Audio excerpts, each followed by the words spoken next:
E, na verdade, não existe uma maçonaria, existem várias maçonarias, né? Então, tem vários ritos diferentes. Então, quando você fala, maçonaria, parece que é uma coisa só, mas não é. Então, tem 290 ritos diferentes no mundo. Peraí, eu sei que a gente até ia começar pelo RPG, que você falou do RPG, mas vai ter que começar por maçonaria. Maçonaria acontece quando? Quando que surge a maçonaria? Então, a maçonaria, ela surge... Assim, aí você vai ter várias lendas, né? Então, oficialmente, ela surge em 1717.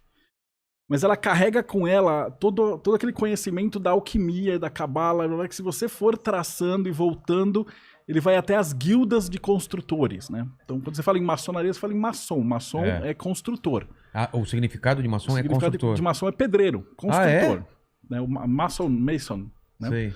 E eles vêm das guildas. E aí você traça esses conhecimentos documentados até 1312, na Carta de Bolonha, que eram as guildas que tinham lá na Itália. E isso vai para Roma e você consegue traçar até as sociedades pitagóricas e os construtores da antiguidade. Então, a primeira pergunta que todo mundo me faz é assim, poxa, mas por que é secreto? Por que a maçonaria é secreta? Assim, é fácil, a hora que eu te falar, você vai olhar e falar, é óbvio.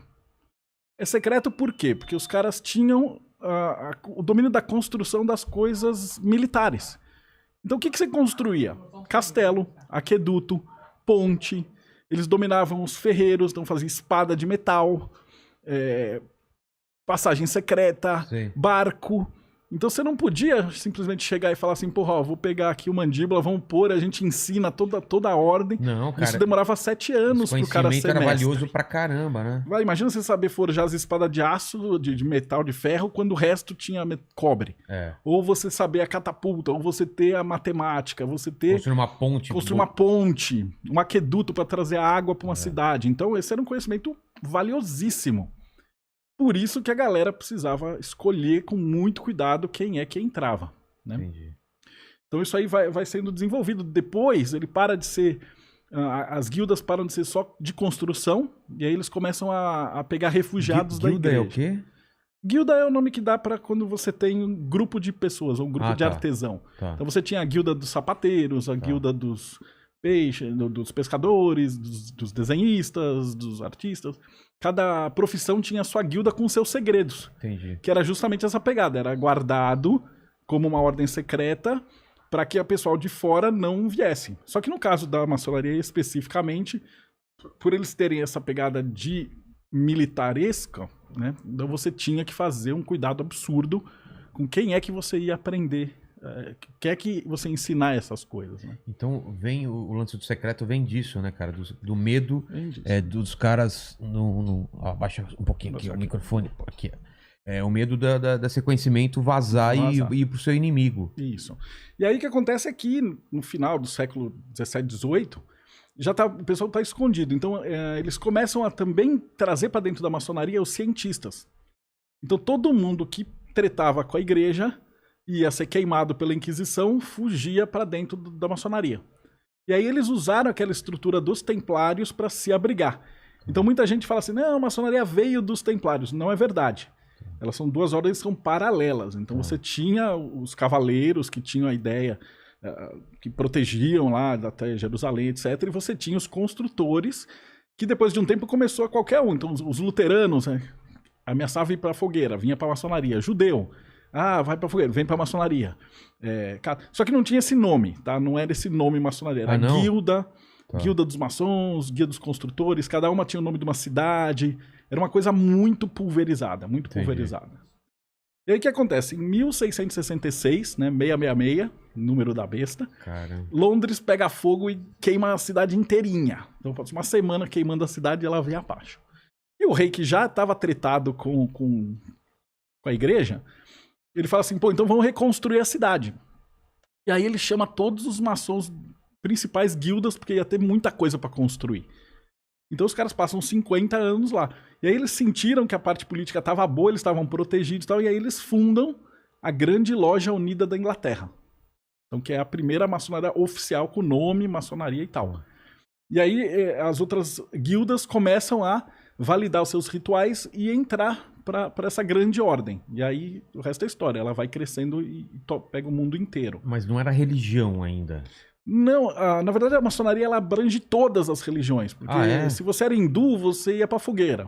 Se você era judeu, você ia pra fogueira. Se você era calvinista, você ia pra fogueira. Luterano ia pra fogueira. Cátaro ia pra fogueira.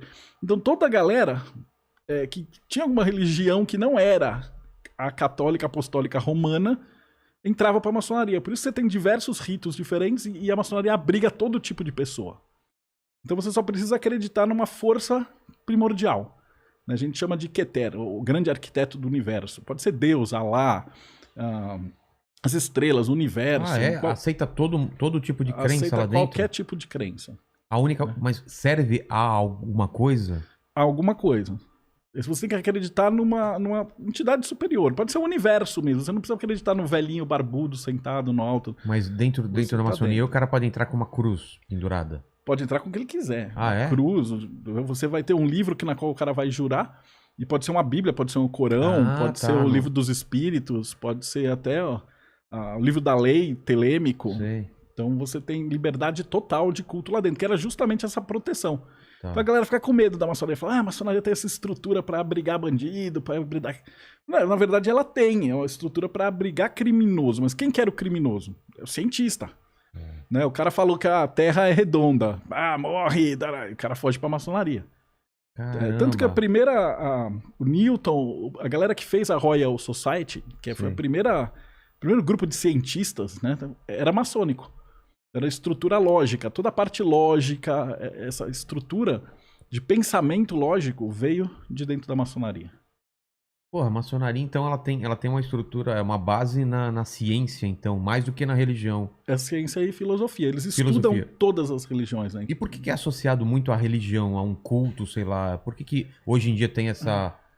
Acho que a gente tomou muita pancada da igreja, né? Porque o cara que é o pensador livre, ele sabe que ele não vai dar dinheiro pra comprar feijão mágico do pastor que cura Covid. Então, se você é inteligente, você não vai cair no papo mole de pastor.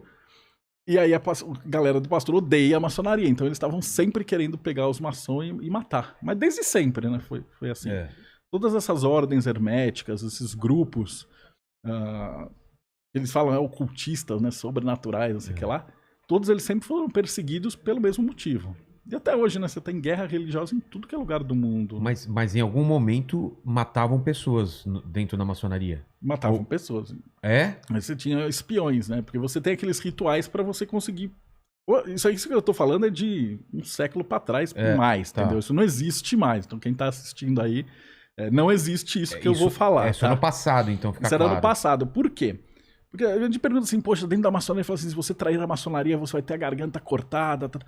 Para que, se você ler o From Hell do Alan Moore, ele descreve todos os ritos maçônicos da época do Jack Stripador. E lá você fala, se você trair a maçonaria, você tem a garganta cortada, as orelhas arrancadas, o saco cortado. Tudo coisa horrível. Por quê? Porque para a Inquisição, ele falava assim, cara, se você denunciar um templário, um maçom, você tem direito a 25% do dinheiro do cara. Então era um puta negócio. Imagina, a gente tá aqui na maçonaria e entra o mandíbula, ele pega tudo, olha a gente, dedura, e aí fica com 25% seu, 25% meu. Então, os caras estavam sempre vigiando. Então, pra você entrar na maçonaria naquela época, os caras já sabiam tudo da sua vida. Eles tinham tudo que era lugar. Então, até você entrar e chegar lá, os caras já sabiam tudo da sua vida. Então, no meio do ritual, que existe alguma coisa simbólica até hoje... Você vai passar por uma etapa ali que você tá vendado, etc.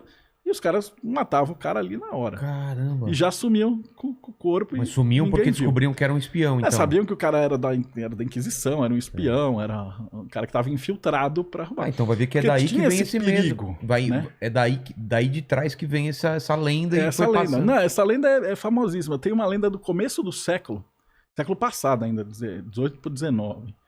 Que eles pegaram nos Estados Unidos, um policial, eles estavam levando um cara num barril e iam jogar o cara do barril das cataratas. Ué, é o pica-pau. Que é o do pica-pau. É exatamente o pica-pau. Só que os caras estavam... Só que a polícia pegou esses caras antes. Sim. E aí eles olharam lá e falaram assim, cara, tem um jardineiro, um padeiro, um juiz, um policial. Assim. Sabe, caras que a profissão não tinha nada a ver, os caras não tinham nada em comum, estavam com ele ali pra jogar o cara no barril do negócio. Sim. Só que o que aconteceu é que no dia seguinte publicou essa notícia e logo em seguida depois o pessoal da maçonaria abafou tudo. Mas ficou essa onda, falou, pô, o que era isso e tal? Da onde que esses caras vieram? Por que tem esse cara que era um jardineiro que tava junto com o polícia, junto com o juiz dentro? Então o que faz esses homens tão diferentes estarem fazendo parte da mesma ordem? E a ideia do barril lá também ficou clássica, né? Então virou até um meme, o pica-pau, o desenho, tudo isso daí. Veio daí mesmo? A primeira história de jogar o barril é de lá. Caramba! Essa notícia. Se googar, você vai achar. É mesmo? Tal. E aí ficou que a maçonaria... E aí ficou com essa pegada. A maçonaria mata as pessoas. Mas não era. Hoje não existe mais nada disso. E sacrifício de animal nunca existiu? Nunca existiu. Então não tem... O pessoal mistura muito.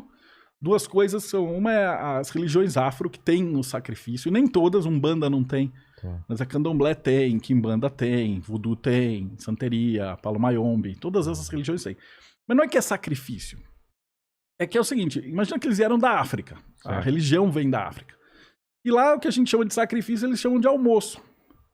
Então, come depois o... Come, então não existe sacrifício de animal. Então você faz, por exemplo, você tem um ritual que você vai lá do Candomblé ou dentro de uma Umbandomblé ou uma Umbanda raiz. Então vai lá e você vai fazer o sacrifício. Então o pai de santo com mão de corte, ele vai fazer o corte, fazer o sacrifício. Ele chama sacro ofício, né? Tanto que a maioria dos pais de santo prefere o termo oferenda. Ah, é verdade. E aí eles matam o animal com todo respeito. Tudo tem que ser feito assim, é bem cocheira a parada. E o cocheiro é um tipo de comida. E o halal também é um tipo de comida religiosamente preparada. Tá. E aí eles matam as partes que não são comestíveis, né? Tipo pata, bico, cabelo, isso vai pro altar. E a parte que é comestível depois já vai para um outro lado, a mulherada já depena o bicho, já prepara.